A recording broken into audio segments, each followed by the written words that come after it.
Hello student, अब हमें जो है बोर के परमाणु मॉडल के न्यूमेरिकल या हमें इसके न्यूमेरिकल सॉल्व करने हैं। तो इसके जो हमें न्यूमेरिकल सॉल्व करना है, इसके लिए पहला न्यूमेरिकल है आपके डिस्क्रिप्शन में जो है कि नोट्स में वो न्यूमेरिकल उतरे हुए हैं, आपको केवल उसको लिखे हुए हैं। यहाँ मैं आपको एक बार और उसको समझा देता हूँ। तृतीय हाइड्रोजन कक्षा से प्रथम हाइड्रोजन कक्षा इलेक्ट्रॉन उत्सर्जित विकिरण की तरंग संख्या ज्ञात कीजिए। हाइड्रोजन के लिए तृतीय कक्षा से प्रथम कक्षा में इलेक्ट्रॉन आता है, थर्ड ऑर्बिट से फर्स्ट ऑर्बिट में। तो वो कह रहा है कि उत्सर्जित विकिरण की तरंगदैर्ध्य न्यू बार का मान आपको ज्ञात करना है।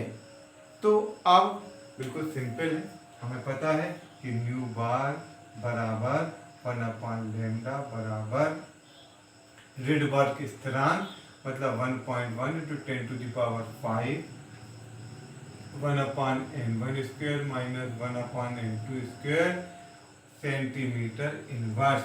ये हमें बिल्कुल अच्छे से पता होना चाहिए कि इसकी इकाई है सेंटीमीटर इनवर्स। देखो अब ये क्या है, तृतीय से आ रहा है प्रथम में, तो हाँ वैसे देखा जाए तो ये लाइमन श्रेणी प्राप्त होगी।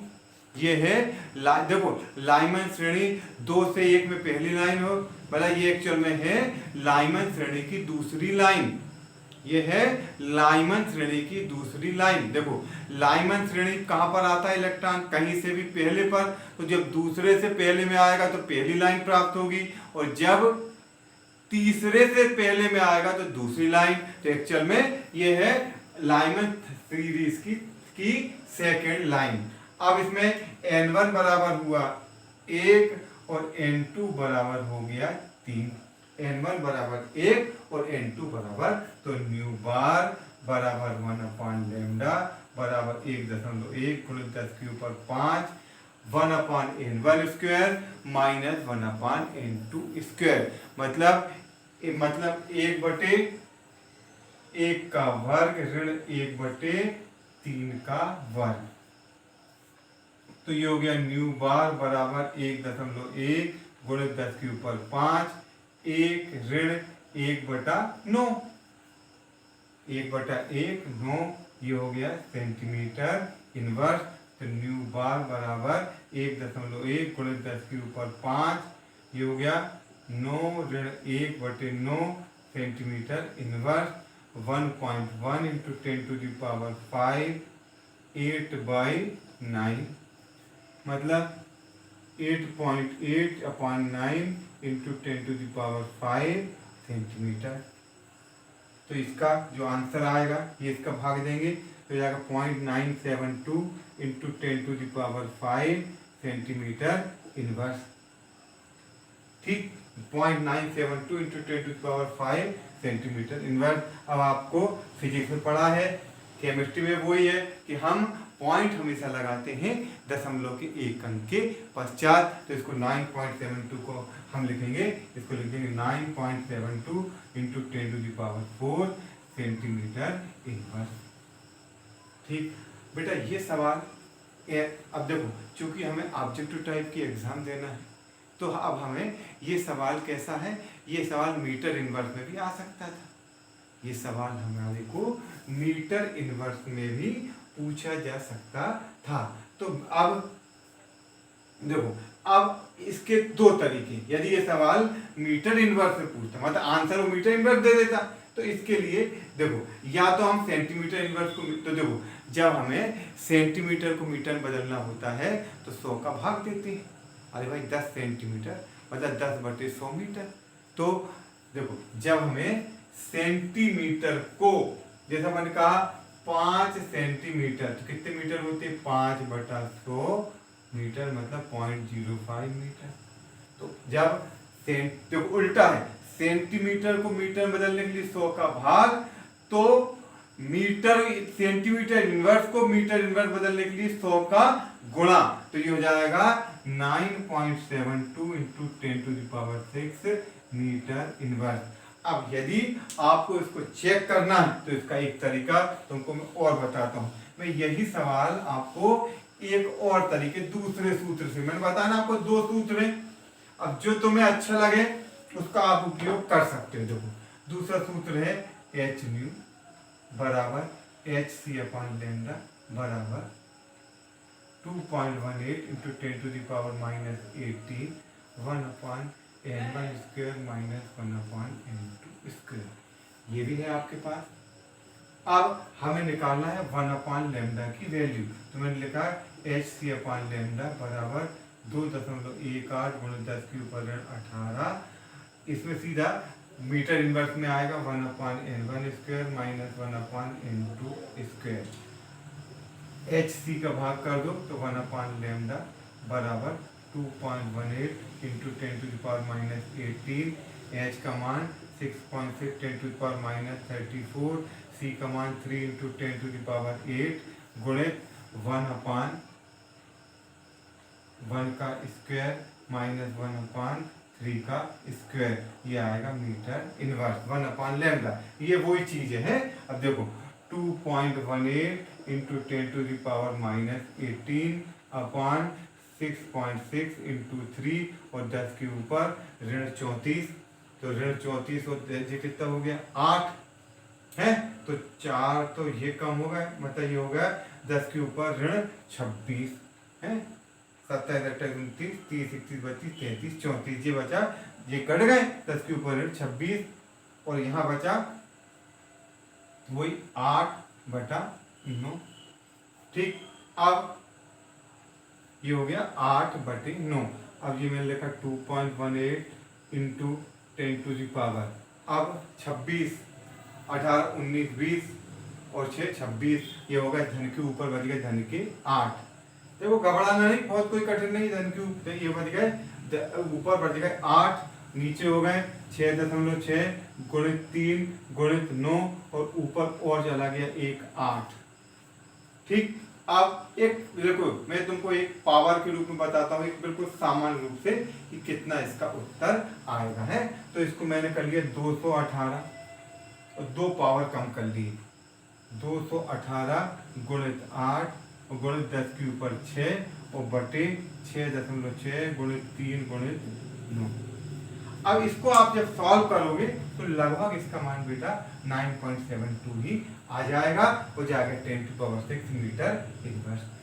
इस तरह भी कर सकते हैं और इस तरह भी कर सकते हैं, दोनों तरीके हमारे पास हैं। मैं आपको हर सवाल दोनों वे से करा दूंगा। इसमें सीधा आंसर जाता है। ये जो ये वाला तरीका है ये थोड़ा सा सरल है, ये इजी आपको हो जाएगा। ठीक, इसलिए जो डिस्क्रिप्शन के जो नोट्स हैं उसमें भी मैंने आपको सीधा रिडबर्ग कांस्टेंट से ही ये सवाल सॉल्व कराया है। ठीक, तो ये हो गया तुम्हारा पहला न्यूमेरिकल। अब दूसरा संक्रमण n बराबर 5 से n बराबर 2 में आता है। हाइड्रोजन n बराबर 5 से आता है n बराबर 2 में। हाइड्रोजन परमाणु के लिए ये आता है n बराबर 5 से n बराबर 2 में। 5 to 2, 5 से 2 में आता है।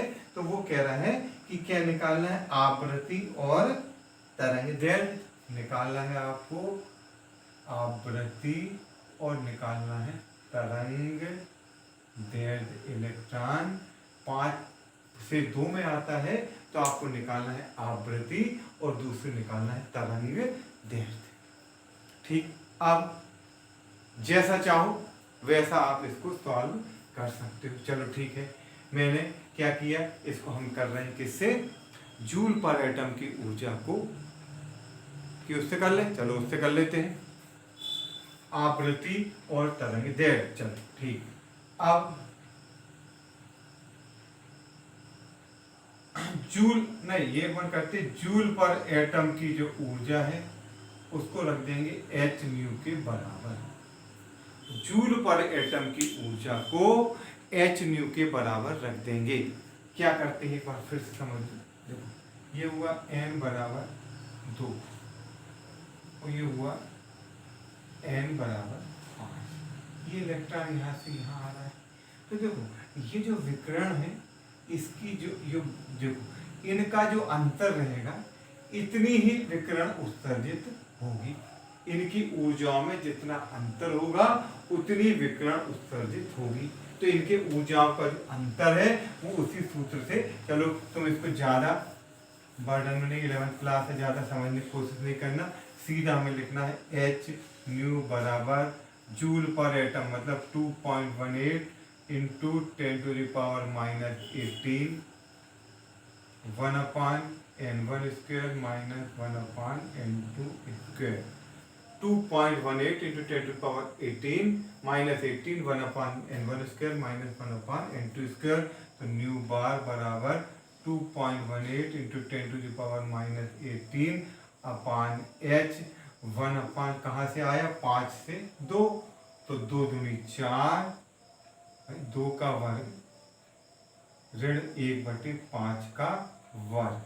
तो न्यू बार बराबर 2.18 इंटू 10⁻⁻18 अपान 6.6 इंटू 10⁻⁻34।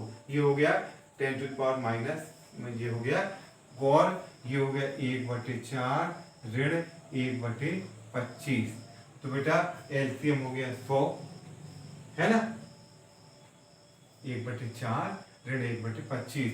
ये हो गया 2.18 इंटू 10⁻⁻18 अपान 6.6 इंटू 10⁻⁻34। ठीक, और ये हो गया 100 आ गया नीचे और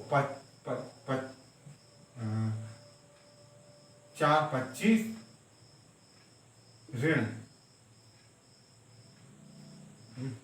25 ऋण 4/100, मतलब ये हो गया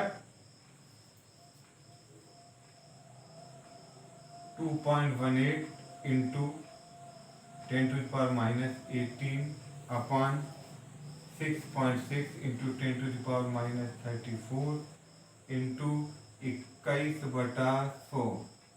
तो ये हो गया 2.18 इंटू 21 अपान 6.6 इंटू 10⁻, देखो ये 100 कम हुए तो हो गए 32, 32 में से 18 गए तो बचा 4, ये होगा 10⁻14 ऊपर जाएगा। अब इनका दोनों का गुणा और 6.6 का भाग, तो ये 6 ये करीब हो जाएगा 45, 6 6 6 6 36 6 7, मतलब उत्तर करीब 6 और 7 के बीच में जाएगा।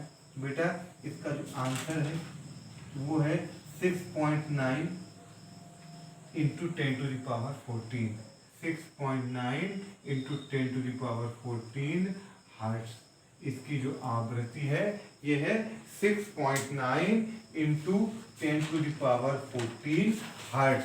इसकी जो आवृत्ति है ये है 6.9 इंटू 10⁻14 हर्ट्ज। तो ये हो गया तुम्हारा, ये हो गई। अब देखो क्या है कि जब n बराबर 5 से n बराबर 2 में जाता है तो विकिरण की आवृत्ति और तरंगदैर्घ्य ज्ञात कीजिए। ठीक है, तो ये हो गया h न्यू, इससे आप इसको h न्यू का मान रखा और इससे इसका मान कैलकुलेट कर सकते हो। ठीक, तो ये हो गई आवृत्ति। अब इसके बाद निकालना इसकी तरंगदैर्घ्य। तो तरंगदैर्घ्य में सीधे लिख दीजिए, ये विकिरण हो गई। अब ये हमारा पुराना सवाल हो गया कि विकिरण की आवृत्ति दी है और हमें तरंगदैर्घ्य उसकी ज्ञात करना है। अब वेग बराबर आवृत्ति गुणित तरंगदैर्घ्य, वेग बराबर आवृत्ति गुणित तरंगदैर्घ्य। बेटा निकालना क्या है, लैम्डा बराबर न्यू अपान सी, न्यू अपान सी। न्यू हो गया 6.6 गुणित 10 के ऊपर 14,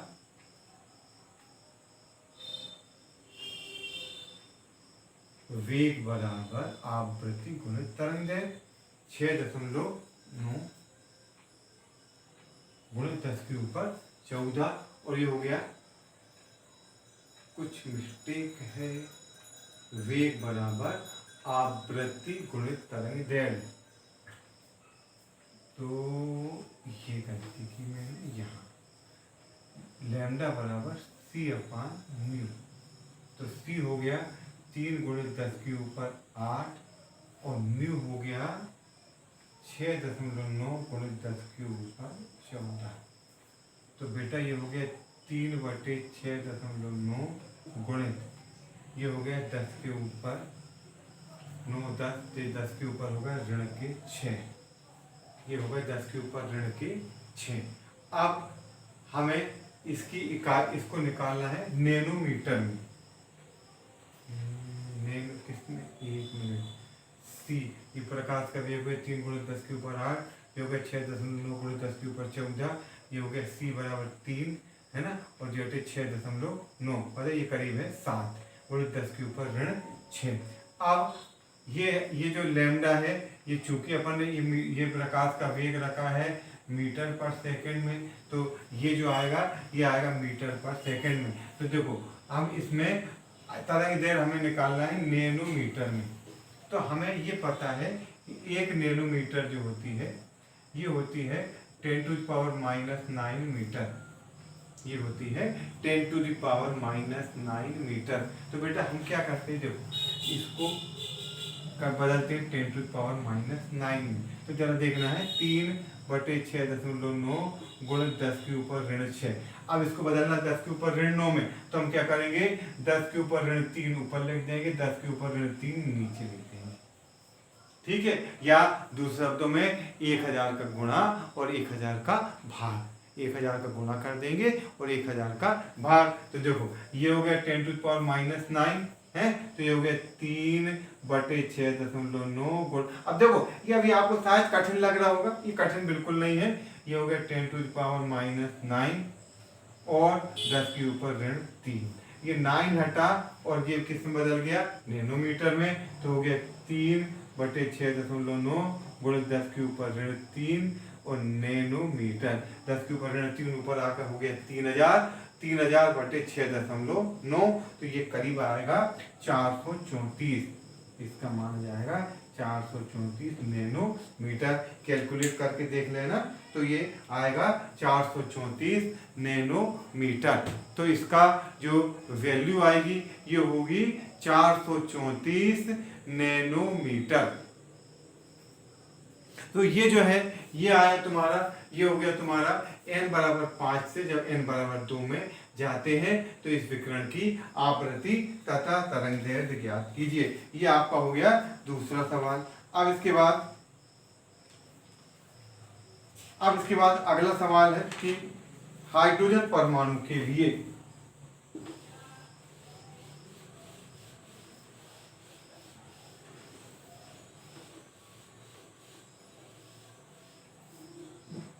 बामर श्रृंखला में अधिकतम तरंग दैर्घ्य, बामर श्रृंखला की अधिकतम तरंग दैर्घ्य, अधिकतम तरंग दैर्घ्य मतलब न्यूनतम आवृत्ति और न्यूनतम ऊर्जा। बामर श्रेणी, देखो अभी आपने मुझे बताया था बामर श्रेणी मतलब कहीं से भी दूसरे में आना है, कहीं से भी दूसरे में। जब ये 3 से 2 में आएगी तो ये क्या होगी, इसकी ऊर्जा सबसे कम होगी और तरंग दैर्घ्य सबसे ज्यादा। और जब अनंत से 2 में आएगी तो इसकी, आना तो 2 ही में है, तो ये इसकी ऊर्जा सबसे ज्यादा होगी और तरंग दैर्घ्य सबसे कम। तो देखो अब स्पष्ट है कि बामर श्रेणी है तो n1 बराबर 2 तो होना ही है। और अब n1 बराबर तो 2 हो गई क्योंकि बामर श्रेणी है। अब प्रश्न हुआ कि देखना, अब प्रश्न हुआ कि n2, तो जब n2 बराबर यदि इंफिनिटी रखते तो ये क्या होती, अधिकतम ऊर्जा मतलब न्यूनतम तरंग दैर्घ्य। पर वो तो ये पूछ ही नहीं रहा, वो तो क्या पूछ रहा है, अधिकतम तरंग दैर्घ्य। तो ये आएगी 3 to 2, ये हो जाएगी 3 से 2।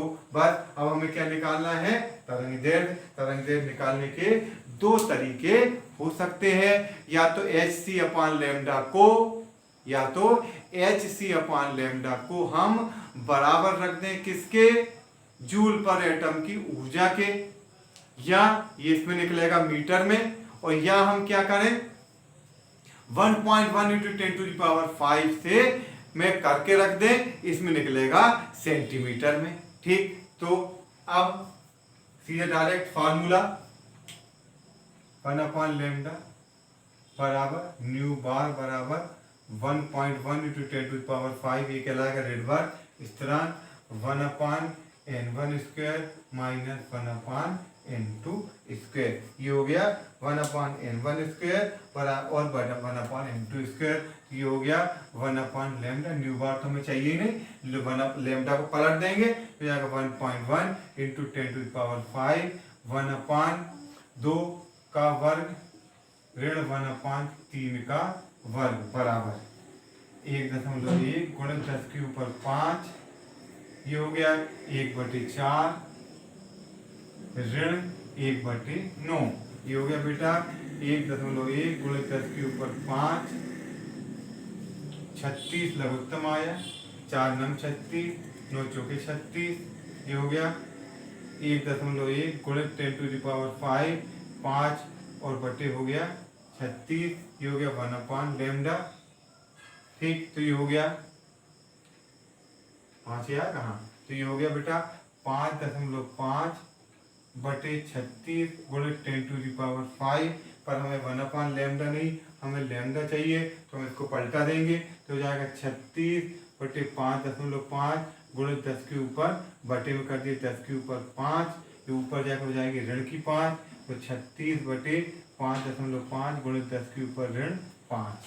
ठीक, यह आया 36 बटे 5.5 गुणित 10⁵ ऋण 5।